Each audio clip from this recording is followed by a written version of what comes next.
Le Seigneur est mon berger, je ne manquerai de rien. Effectivement, le Seigneur est le rempart de ma vie, il a satisfait le désir de mon cœur. Bonjour chers frères et sœurs, chers amis abonnés. À vous tous, bonjour. C'est une joie renouvelée de vous retrouver à notre rendez-vous hebdomadaire sur notre chaîne commune Parole de Dieu au quotidien. J'espère que vous allez tous bien. Bon dimanche à toutes et à tous.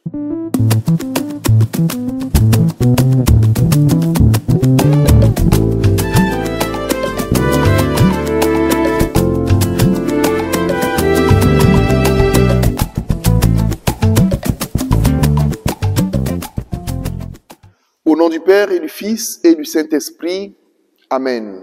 Gloire au Père et au Fils et au Saint-Esprit, comme il était au commencement, maintenant et toujours, dans les siècles des siècles.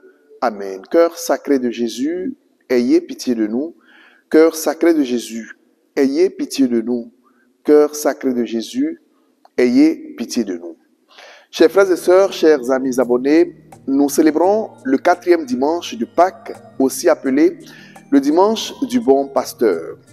En cette occasion, je me pose deux questions. La première, pourquoi nous célébrons Jésus le bon pasteur au cours du temps de Pâques?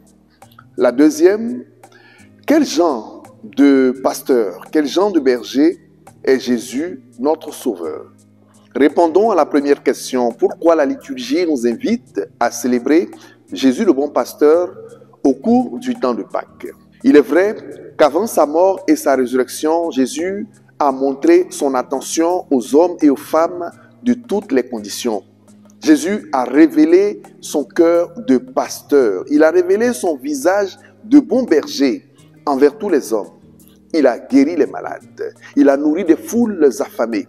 Jésus a relevé les petits. Il s'est approché, il s'est fait proche des petits, des humbles. Jésus a pardonné aux pécheurs. Il a montré un cœur de compassion. Oui, Jésus l'a fait avant sa mort et sa résurrection. Mais reconnaissons que toutes ces actions de Jésus avant sa mort et sa résurrection sont limitées dans le temps en raison de sa condition humaine. Il montre son cœur de berger, son cœur de pasteur pour le peuple dans lequel il est incarné, pour le peuple vers lequel il est envoyé. Nous ne le percevons qu'en Israël, en train d'agir pour ce peuple. Il est limité dans le temps et dans l'espace.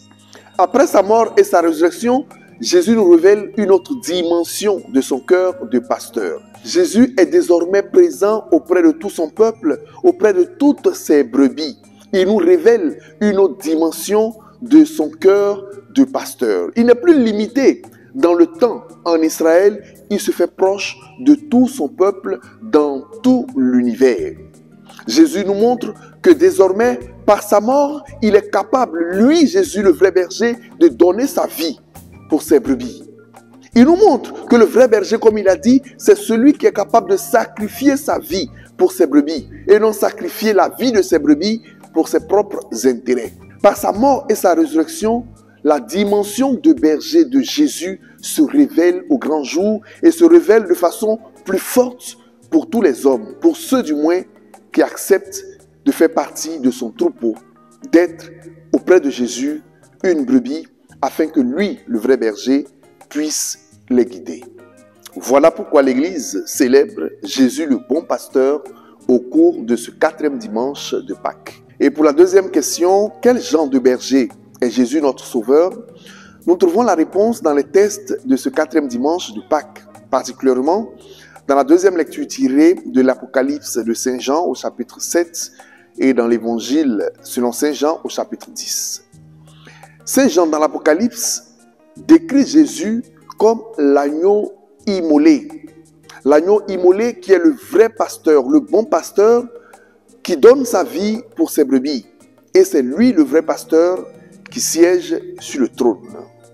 Une fois de plus, nous voyons que la dimension de Jésus, vrai pasteur, consiste en ce sacrifice suprême qu'il fait sur la croix pour vous et moi, mes frères et sœurs. Jésus qui accepte librement de marcher vers la mort de la croix pour que nous ayons la vie et que nous ayons la vie éternelle. Et c'est cela que Saint Jean reprend dans l'Évangile lorsqu'il dit « Je connais mes brebis et elles écoutent ma voix. Je leur donne la vie éternelle. » Chers frères et sœurs, voici la dimension de notre Dieu. Voici la grandeur de notre berger, la grandeur du vrai pasteur, celui qui aime tant son peuple à telle enseigne qu'il lui donne sa vie. À telle enseigne qu'il lui donne non seulement la vie humaine, la vie matérielle, la vie terrestre, mais la vie éternelle. Voilà pourquoi, pour nous les catholiques, Jésus est reconnu et célébré comme l'éternel bon pasteur. Chers frères et sœurs, chers amis abonnés, ce dimanche du bon pasteur nous interpelle et nous place devant notre responsabilité de pasteur du peuple de Dieu. Ce dimanche du bon pasteur est une invitation pour nos pères évêques, pour tous les prêtres du monde entier, pour les religieux et religieuses, nous qui avons reçu la mission de conduire le peuple de Dieu vers de verts pâturages. Ce n'est pas à nous d'égarer le peuple de Dieu par nos faux témoignages de vie. Ce n'est pas à nous d'égarer le peuple de Dieu par nos faux enseignements et quelquefois par nos mensonges. Ce n'est pas à nous d'égarer le peuple de Dieu en ne puisant pas au fond de la parole de Dieu la nourriture nécessaire pour la croissance de son peuple, afin que ce peuple chemine vers la vie éternelle. C'est notre responsabilité. Et ce dimanche nous interpelle effectivement, mes frères et sœurs. Ce n'est pas à nous d'égarer le peuple de Dieu, car le Seigneur nous demandera des comptes. Malheur à celui qui égarera un seul de ses petits-enfants qui sont mes amis. Il vaudrait mieux pour lui qu'il ne soit pas né, nous dit le Seigneur. C'est aussi la responsabilité des parents, pères, mères, dans l'éducation chrétienne de leurs enfants. C'est notre responsabilité. Et là aussi, le Seigneur nous demandera des comptes. C'est la responsabilité des catéchistes dans les paroisses, nous qui sommes appelés à former les néophytes, à former ceux qui adhèrent à la foi chrétienne. C'est aussi notre responsabilité. Et en un mot, c'est de la responsabilité de toute la communauté chrétienne. Donc vous et moi, nous sommes responsables du message que le bon pasteur voudrait communiquer à son peuple. Chers amis, chers frères et sœurs, célébrons avec joie le bon pasteur. Montrons le bon pasteur du doigt comme le modèle unique, le modèle véritable pour conduire le peuple de Dieu, mais soyons nous aussi des modèles de ce peuple de Dieu, non seulement dans la parole, mais aussi dans l'action. Et malheur à nous de tomber dans ce piège que le Seigneur reprochait aux pharisiens, aux publicains, aux scribes. Faites ce qu'ils vous disent de faire, mais ne faites pas ce qu'ils font. Nous ne pouvons pas nous glorifier en disant au peuple, faites ce que je vous dis de faire, mais ne faites pas ce que je fais. La vraie annonce de la parole de Dieu, c'est d'abord notre vie, notre témoignage de vie, notre témoignage en tant que chrétien au milieu du peuple et dans notre responsabilité de pasteur. Et je termine par une dernière question. Ceux qui n'acceptent pas Jésus comme leur berger, comme leur pasteur, qui suivent-ils? Qui est leur guide? Qui est leur modèle de vie? Je vous le confesse, mes frères et sœurs, moi, je voudrais pour toujours être une brebis du Seigneur et je suis fier de l'être. Parce que je sais que pour moi, il a donné sa vie à la croix et il m'offre la vie éternelle si je suis fidèle à sa parole jusqu'à la fin de mes jours. À lui soit la gloire et l'honneur pour les siècles sans fin. Amen.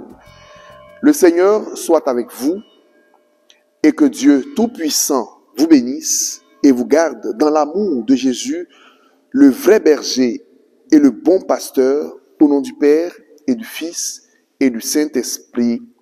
Amen.